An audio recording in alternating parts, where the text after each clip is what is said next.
Bwana, hali ya majeruhi ndani ya kikosi cha Yanga Sports Club imeendelea kuwa pigo kubwa kwa timu pamoja na mashabiki wake. Kufuatia taarifa mpya iliyotolewa na madaktari klabuni hapo hii leo. Taarifa hiyo imebainisha kuongezeka kwa idadi ya wachezaji muhimu waliopo nje ya uwanja kutokana na majeraha mbalimbali, jambo linaloweza kuathiri mwenendo wa timu katika michezo ijayo.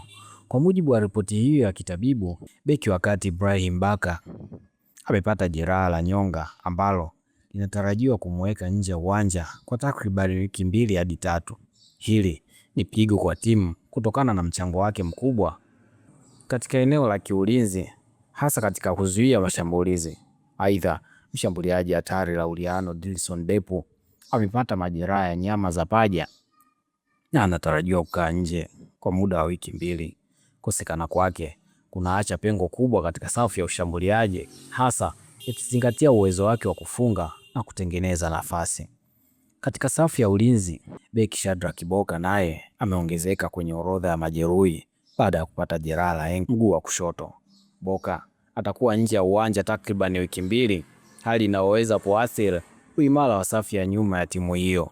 Pia kiungo Edmund John amepata jeraha la bega, atalazimika kukaa nje kwa muda wa wiki 2 kwa ajili ya matibabu na kupona kikamilifu. Hili linaongeza changamoto zaidi kwa benchi la ufundi katika kupanga kikosi chenye ushindani. Kwa ujumla, ongezeko hili la majeruhi linaibua wasiwasi mkubwa kwa mashabiki wa Yanga, hasa katika kipindi hiki muhimu cha mashindano ambayo kila mchezo unahitaji umakini na nguvu kubwa. Benchi la ufundi inahitaji kufanya maamuzi sahihi ya kuwatumia wachezaji waliobaki ili kuhakikisha timu inaendelea kufanya vizuri licha ya changamoto hizi. Mashabiki wanaendelea kuiombea timu yao pamoja na wachezaji wote walioumia wapone haraka na kurejea uwanjani wakiwa imara zaidi. Usisahau kulike, kushare na kusubscribe ili kuendelea kupata habari na matukio mbalimbali ya kimichezo.